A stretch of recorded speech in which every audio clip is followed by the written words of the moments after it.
Hi hello friends, எல்லாம் எப்படி இருக்கீங்க? Good morning. என்ன ஒரு சில பேர் கேட்ட ஒரே விஷயம், 2 குட்டி பசங்களை வச்சுட்டு நீங்கள் எப்படி காலையில் எல்லாத்தையும் செய்கிறீங்கன்ட்டு. நான் செய்கிற வேலையை தான் இன்றைக்கி நான் வீடியோவாக போட்டுருக்கேன். நான் எப்பயுமே காலையில் எழுந்து வாசல் தெளித்து கோலம் போடுறது தான். அதோடையே நான் மஞ்சள் குங்குமம் எடுத்து வச்சு இதுன்னுவேன். எனக்கு அந்த மஞ்சள் குங்குமம் தனித்தனியாக எடுத்து வைக்கிறதெல்லாம் கிடையாது. ஒரு பழைய நம்ம வேஸ்ட்டாக தூக்கி குப்பையில் போடுற ஸ்வீட் பாக்ஸு, ஹோட்டலில் வாங்குகிற சின்ன சின்ன டப்பாங்க, அதில் தான் நான் யூஸ் பண்ணியிருக்கேன். பெரிய பாக்ஸை எடுத்து நான் வச்சுட்டு அதுக்குள்ளேயே மஞ்சள் ஒன்றுத்தில் கரைச்சி வச்சுருப்பேன், குங்குமம் தனியாக, அதோடைய இதையும் வச்சுருப்பேன், நாமத்தையும் நல்லா கரைச்சி வச்சுருப்பேன். அதை எடுத்து ஈஸியாக வச்சுட்டு அப்படியே வச்சிடலாம். நம்மளுக்கு வேலையும் சட்டுன்னு ஆகும். ஒவ்வொன்றும் எங்கே இருக்குது என்ன எடுத்து கலந்து வச்சுட்டு இது மாதிரி நம்ம ரெடி பண்ணி வச்சுக்கிட்டோன்னா நம்ம வேலையும் ஈஸியாக முடியும், நம்மளுக்கு டைமும் சேவ் ஆகும். இந்த டிப்ஸ் உங்களுக்கு பிடிச்சிருந்தால் லைக் பண்ணுங்கள். நீங்களும் இந்த இதை யூஸ் பண்ணிக்கோங்க ஃப்ரெண்ட்ஸ். நெக்ஸ்ட்டு கோலம் தான் போட போகிறேன். எப்பயும் போடுற மாதிரி மாவில் கோலம் மாவும் நான் பச்சரிசி மாவும் கலந்து தான் போடுவேன். அப்போ தான் நம்மளுக்கு போடும்போது சாஃப்டாக இருக்கும். போடும்போது இன்னும் கொஞ்சம் போட்டுகிட்டே இருக்கணும் மாதிரியும் இருக்கும். எனக்கு அந்த ஃபீலிங் வரதால் நான் எப்பயுமே வச்சுப்பேன். அதே மாதிரி கூட கலர் பவுடரையும் எடுத்துகிட்டு வந்து வச்சுக்குவேன். கோலம் போட்டுகிட்டே அப்படி கோலத்தோடு சேர்ந்து கலர் பொடியும் போட்டோன்னா நம்மளுக்கு சட்டுன்னு வேலை முடிஞ்சிடும்.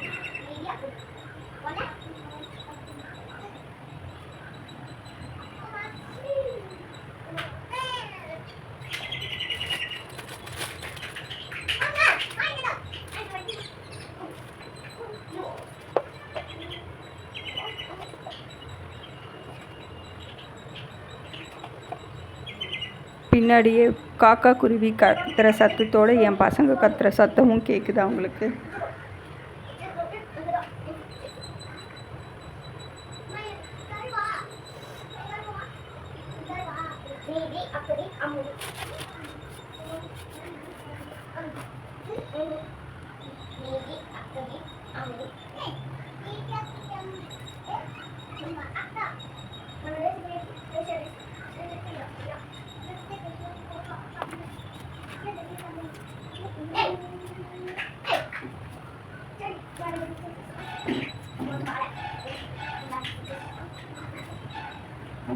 ஒரு கையில் வீடியோ எடுத்துகிட்டு இன்னொரு கையில் போடுறதால கொஞ்சம் அப்படி இப்படின்னு வருது. கொஞ்சம் அட்ஜஸ்ட் பண்ணி பாருங்கள் ஃப்ரெண்ட்ஸ். நெக்ஸ்ட் டைம் நான் நல்லாவே போட்டுடுறேன். என்ன தான் கோலம் போட்டாலும் அதுக்கு கலர் பொடி கொடுத்து அவுட்லைன் கொடுக்கும்போது தான் அந்த கோலத்துடைய லுக்கே சூப்பராக இருக்கும். நம்ம வீட்டுக்குள்ளே நுழையும் போதே அந்த வாசலில் இருக்கிற கோலத்தை பார்த்து தான் நம்மள வீட்டுக்கு மகாலட்சுமி வரும்னு சொல்லுவாங்க. நான் நம்புவேன். உங்களில் எத்தனை பேர் நம்புவீங்கன்னு எனக்கு தெரியல. நம்புகிறவங்க ஒரு லைக்கை தட்டி விட்டுட்டு சேனலை பாருங்கள்.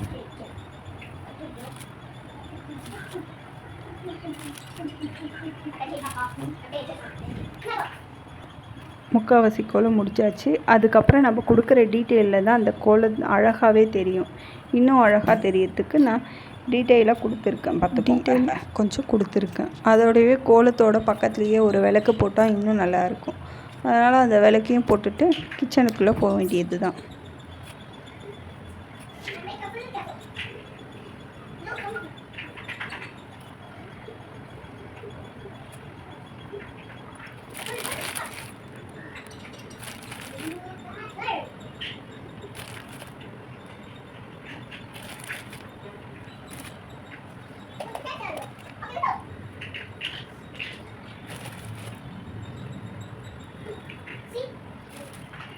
என்னுடைய கோலம் பிடிச்சிருக்குன்னு நினைக்கிறேன். பிடிச்சவங்க லைக் பண்ணுங்கள்.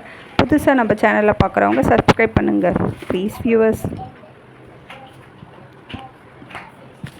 இந்த வேலையோட என் பசங்களுக்கு லேட் ஆகிடுச்சின்ட்டு பிஸ்கெட்டை கொடுத்து உட்கார வச்சுட்டேன். அவங்க சாப்பிட்டுட்டு இருக்காங்க. இன்றைக்கி கொஞ்சம் லேட் ஆகிடுச்சு. ஏன்னா போய் கிச்சனில் எல்லாத்தையும் க்ளீன் பண்ணிட்டு தான் வந்தேன். க்ளீன் பண்ணது பார்த்திங்களா? எப்பயுமே இப்படி இருந்தால் தான் எனக்கு இப்படி பார்க்க இருந்தால் தான் நம்மளுக்கு சமைக்கிறதுக்கு கொஞ்சம் இன்ட்ரெஸ்ட்டாக இருக்கும். அதுவும் எந்த ஒரு இதுவும் இல்லாமல் சலிப்பும் இல்லாமல் பண்ணணும்னு நினச்சிட்டே இருப்போம். இன்னும் கொஞ்சம் நேரம் ஏதாவது பண்ணலாமா சொல்லிட்டு தோணும். நான் ஃபஸ்ட்டே டிஃபன் செய்யும்போதே மதியானத்துக்கு வேண்டிய சாதத்துக்கு வேண்டியதை ரெடி பண்ணிட்டு தான் போவேன். ஒரு அரிசி கழுவி வச்சாச்சு. கூடவே பருப்பையும் நான் கழுவி வச்சுட்டேன். அதை குக்கரில் போட்டுட்டு அதை வேக விட்டு எடுத்துட்டேன். இடையில அப்படியே தோசையும் சுட்டு எடுத்தாச்சு. அதுக்கு தேவையான சட்னி, தேங்காய் சட்னியும் பண்ணிட்டேன். பசங்களுக்கு சில்லுன்னு இருந்தால் தான் பிடிக்கும்.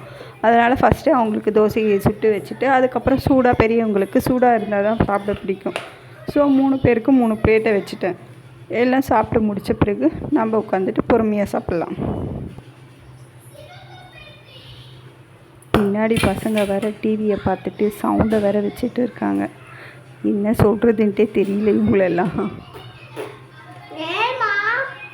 என் பையன் வந்துட்டான். குக்கரும் விசில் அடிக்க ஆரம்பிச்சிருச்சு. அதை இறக்கி வச்சுட்டு நம்ம சாம்பார் செய்யறதுக்கு கடாயை போட்டு சாம்பாரும் சேர்த்துக்கணும்.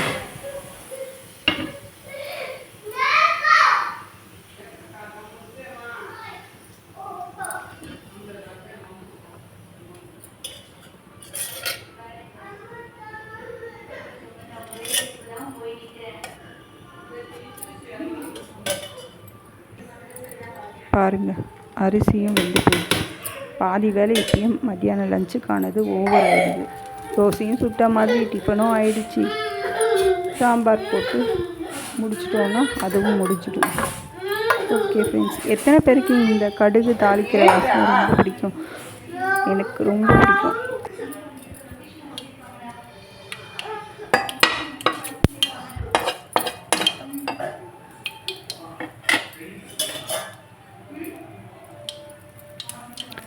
நம்மளுக்கும் காலையிலேயே எல்லா வேலையும் முடிஞ்சுட்டா கொஞ்ச நேரம் ஃப்ரீயாக இருக்கலாம்.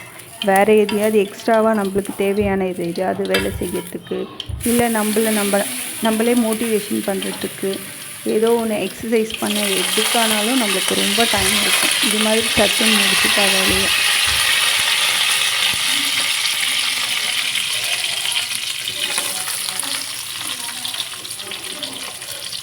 இந்த வீடியோவை நான் எடுத்து போட்டதுக்கு காரணம், என்ன மாதிரி நிறைய யூடியூப்பர்ஸ் ஸ்டார்ட் பண்ணியிருப்பீங்க. பிகினிங் ஸ்டேஜில் எனக்கும் எதுவுமே புரியாமல் தான் இருந்தது. கொஞ்சம் கொஞ்சமாக நம்ம டெவலப் பண்ணுறதுக்கான ஒரு வழியாகவும் எனக்கு இது எனக்கு ரிசல்ட்டும் கொடுக்க ஆரம்பிச்சது.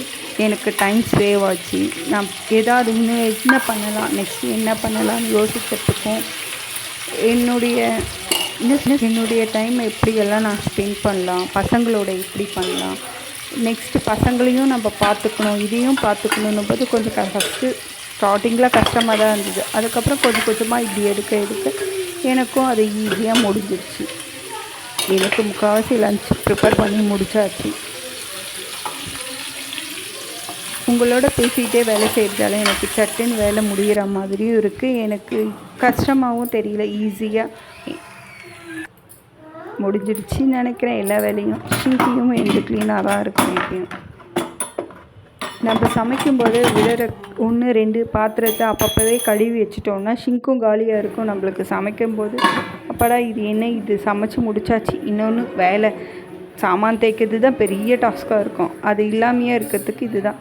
பாருங்கள், இதுக்குள்ளே என் பையனும் வந்து நின்றுட்டான் அழுதுகிட்டே. அவனை தூக்கி மேலே எடுத்து நிற்க வச்சுட்டு என்னுடைய வேலையும் ஸ்டார்ட் பண்ணிட்டேன். அழுதுகிட்டே இருக்கான்.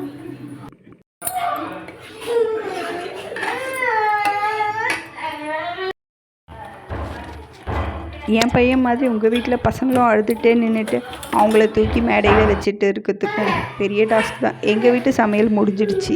கோவக்காய் பொரியல், சாம்பார். இந்த வீடியோ உங்களுக்கு பிடிச்சிருந்தா லைக் பண்ணுங்கள், சப்ஸ்கிரைப் பண்ணுங்கள், மறக்காமல் பெல் ஐக்கானை கிளிக் பண்ணுங்கள்.